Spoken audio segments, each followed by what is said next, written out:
ఆంధ్రప్రదేశ్ ఆర్థిక వ్యవస్థ అస్తవ్యస్తంగా తయారైంది. జగన్మోహన్ రెడ్డి హయాంలో అన్ని అవకతవకలే జరిగాయి.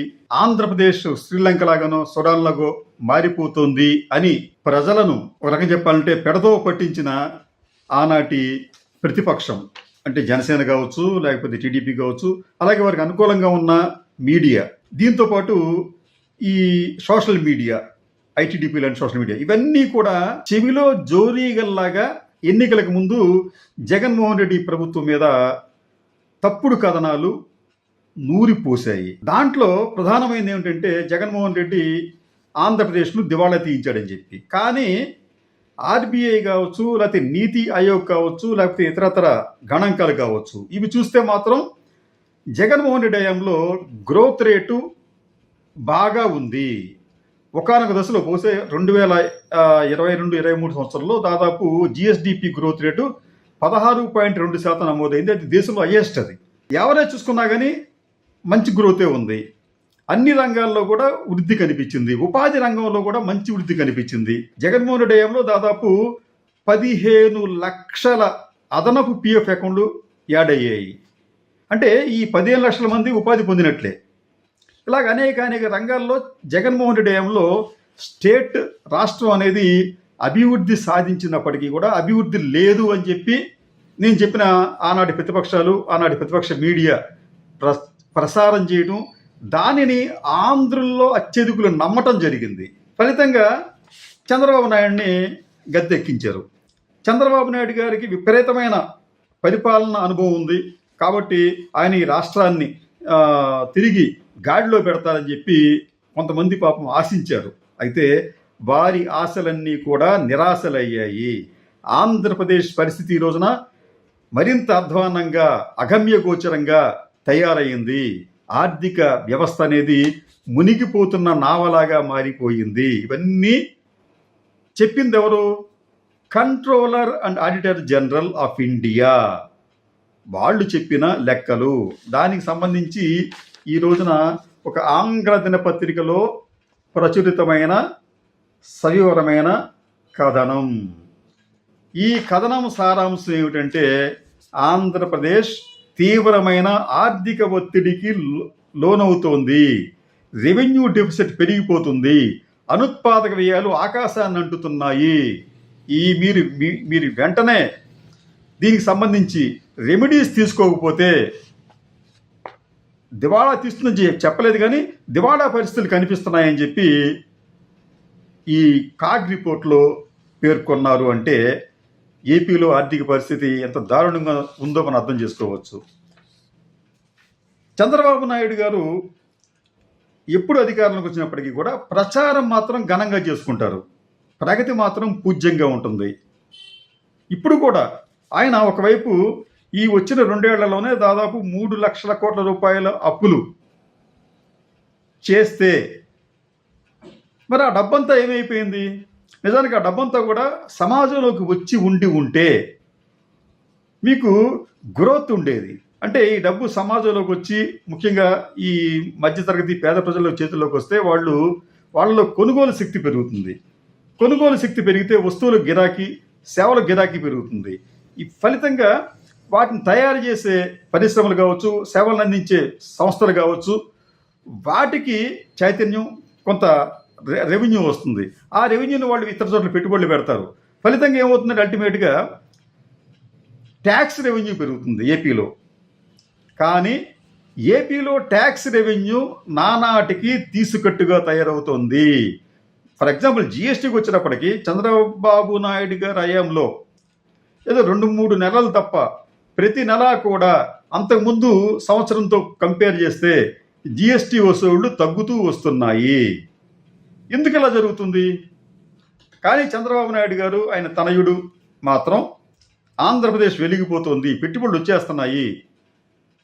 పెట్టుబడులంట ఈ దేశంలో అత్యధికంగా దాదాపు 20% పెట్టుబడులు ఏపీకి వచ్చేసాయని చెప్పి అన్నారు. అవన్నీ కూడా ప్రతిపాదనలు మాత్రమే, ఏపీకి రాలేదు. కానీ వీళ్ళేం చెప్తున్నారు? వీళ్ళు ఈ చంద్రబాబు నాయుడు, లోకేష్ ఏది చెప్తే దాన్ని ఆ మీడియా అందిపుచ్చుకొని ఏముందో అద్భుతంగా ఉంది ఏపీ అని చెప్పి ప్రచారం చేస్తున్నాయి. కానీ కాగ్ రిపోర్ట్ అని చెప్తుంది, అదే ఇక్కడ మీకు ఇన్వెస్ట్మెంట్లు కాదురా బాబు, అసలు మీకు ఆర్థిక పరిస్థితే బాగా లేదని చెప్పి ఒకవైపు కాగ్ చెప్తుంది. ఎంత దారుణంగా ఉందంటే పరిస్థితి, మీకు రెవెన్యూ లోటుకు వచ్చేటప్పటికి 2023 అంటే జగన్మోహన్ రెడ్డి గారి హయాంలో ఉన్నప్పటికీ దాదాపు 47,063 కోట్ల రూపాయలు ఉంటే అది ఇప్పుడు 2025 నవంబర్ నాటికే 54,355 కోట్లకు పెరిగింది. ఎక్కడ 47, ఎక్కడ 54,000 కోట్ల రూపాయలు రెవెన్యూ లోటు అది. తర్వాత ఈ రెవెన్యూ వ్యయాలు అంటే మీకు దీనికి సంబంధించి శాలరీలు, పెన్షన్లు, వడ్డీలు, సబ్సిడీలు, దుబారా వ్యయాలు ఇవన్నీ కూడా దాదాపు 60% పెరిగాయి చంద్రబాబు నాయుడు గారి హయాంలో. ఈ ఈవెంట్స్కి కూడా వేలాది రూపాయలు ఖర్చు పెడుతున్నారు.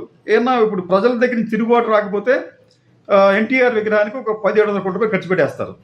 ఇలాగేంటంటే ఇటువంటి అనుత్పాదక దుబారా వ్యయాలు కూడా అపారంగా పెరిగాయి, పబ్లిసిటీ వ్యయాలు పెరిగాయి. ఇవన్నీ కూడా వీళ్ళు గ్లోరిఫై చేసుకోవడానికి విపరీతంగా ఖర్చు పెడుతున్నారు. జాతీయ మీడియాకు కూడా వాళ్ళు విపరీతంగా ఖర్చు పెడుతున్నారు. ఈవెంట్స్ పేరుతో వందలాది కోట్లు తగలేస్తున్నారు. ఇటీవల ఆవకాయ, అమరావతి ఆవకాయ అంటే అసలు పేరే హాస్యాస్పదంగా ఉంది, దానికేదో కొంత అమౌంట్ ఖర్చు పెట్టారు. ఇటువంటి అనుత్పాదక వ్యయాలు దాదాపు 60% పెరిగాయి అని చెప్పి కాగ్ తన నివేదికలో పేర్కొంది. రెండోది, వడ్డీలకు వచ్చేటప్పటికి జగన్మోహన్ రెడ్డి గారి హయాంలో 2023లో 18,302 కోట్ల రూపాయలు ఖర్చు పెడితే వడ్డీల కోసం అని చెప్పి 25కి వచ్చేటప్పటికైతే నవంబర్ వరకు 24,000 కోట్ల రూపాయలకి పెరిగింది. అయితే తాజాగా చేసిన లోన్లు అంటే ఈ 2 ఏళ్లలో చేసిన దాదాపు 3 లక్షల కోట్ల రూపాయల వడ్డీలు, రుణాలు, దీనికి సంబంధించి వడ్డీలు వెంటనే మనం చెల్లించక్కర్లేదు, కొంత గ్యాప్ ఇస్తారు వాళ్ళు. కాబట్టి దీంట్లో ఈ 24,000 కోట్ల రూపాయలు కనిపిస్తుంది. నిజానికి అవి కూడా యాడ్ అయితే మాత్రం అది 50,000 కోట్లు అయిపోతుంది. ఎందుకంటే దాదాపు 3 లక్షల కోట్ల రూపాయలు అప్పులు దేశంలో అత్యధికం ఇది ఏపీకి వచ్చేటప్పటికి. ఇక రెవెన్యూ రాబడులకు వచ్చేటప్పటికి నవంబర్ 25 నాటికి 105,000 కోట్లు మాత్రమే వచ్చాయి. ఇది వీరు అనుకున్న లక్ష్యానికి 48% మాత్రమే నవంబర్ నాటికి. ఈ నవంబర్ పోతే ఇంక మీకు మిగిలింది ఎంతంటే ఇది మార్చి వరకు అదొక 3, ఇదొక 2 నెలలు సుమారుగా. అంటే 5 నెలల్లో మిగతా అమౌంట్లు మరి తెచ్చుకోగలరా రాబడుల్ని అంటే వచ్చే ఆస్కారం కనిపించట్లేదు. అంటే వీరికి చాలా ప్రీతిపాత్రమైన పత్రిక ఈనాడు. వాళ్ళని ఒకసారి చూస్తే వాళ్ళు ఈనాడు జనవరి 13వ తేదీన ఇచ్చిన కథనం, వాళ్ళు ఏమంటారంటే రాష్ట్ర సొంత ఆదాయం నెలకు 10,000 కోట్లు వస్తుందని బడ్జెట్ వేసుకుంటే నెలకు 6,000 కోట్లే వస్తోంది. ఇది ఈనాడులో వచ్చిన కథనం. దానికి వారికి గత్యంతరం లేదు, వాస్తవాలు రాయాల్సి వస్తుంది. ఇంకా లేకపోతే ఇప్పుడు కాగో లేకపోతే ఆర్బీఐ నివేదిక లేకపోతే అసలు ఏపీ వెలిగిపోతుంది, బ్రహ్మాండంగా ఉంది, రెవెన్యూ పెరిగిపోయింది అని చెప్పి రాసేవారు. కానీ ఇటువంటి సోషియో ఎకనామిక్ రిపోర్ట్లు కావచ్చు, కాగ్ రిపోర్ట్లు కావచ్చు, లేదా ఆర్బీఐ నివేదికలు కావచ్చు, ఇవన్నీ కూడా ఏంటంటే వాళ్ళ నోళ్ళను ఊహించేస్తున్నాయి. అనివార్యంగా వాళ్ళు వాస్తవాలను చెప్పవలసిన పరిస్థితి ఏర్పడింది.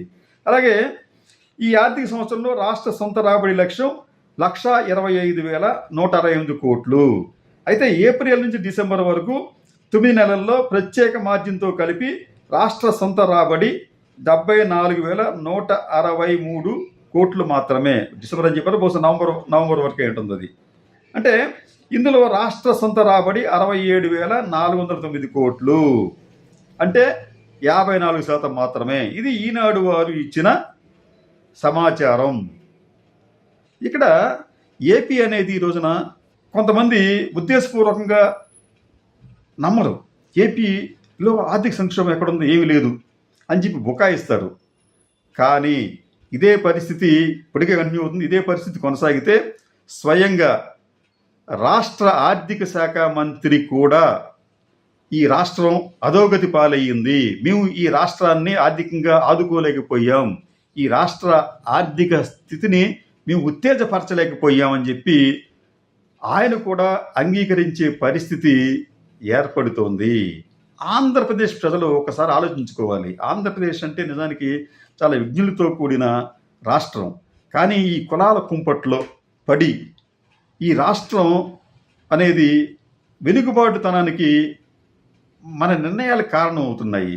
గత ఎన్నికల్లో చంద్రబాబు నాయుడు గారు చేసిన ప్రచారం అనేది రాష్ట్ర ప్రజలను చాలా బాగా ప్రభావితం చేసింది. ఈ రాష్ట్రానికి జగన్మోహన్ రెడ్డి హయాంలో ఏదో జరిగిపోయింది, రాష్ట్రం నాశనం అయిపోయిందని చెప్పి భావనలోకి వాళ్ళు వెళ్ళారు అంటే ఆనాడు తెలుగుదేశం, జనసేన, వారికి అనుకూలంగా ఉన్న మీడియా, అట్లాగే ఐటీడీపీ వీరందరూ కూడా కారకులయ్యారు.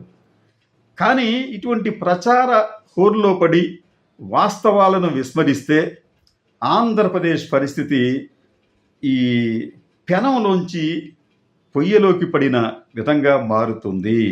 కాబట్టి ఈ సూడో మేధావులు ఎవరైతే ఉన్నారో ఈ రాష్ట్రం గురించి, అలాగే విజనరీల గురించి చాలా గొప్పగా ఆలోచించి గొప్పగా చెప్పుకునే సూడో మేధావులు ఎవరున్నారో వారు కూడా తమ వైఖరిని, తమ ఆలోచనల్ని రాష్ట్ర ప్రయోజనాల కోసం మార్చుకోవాలి దయచేసి. లేకపోతే ఈ రాష్ట్రాన్ని మరో రావణా కష్టంగానో, లేకపోతే సూడాన్ గానో, లేకపోతే శ్రీలంక గానో, పాకిస్తాన్ గానో మార్చేసే ప్రమాదం ఉంటుంది.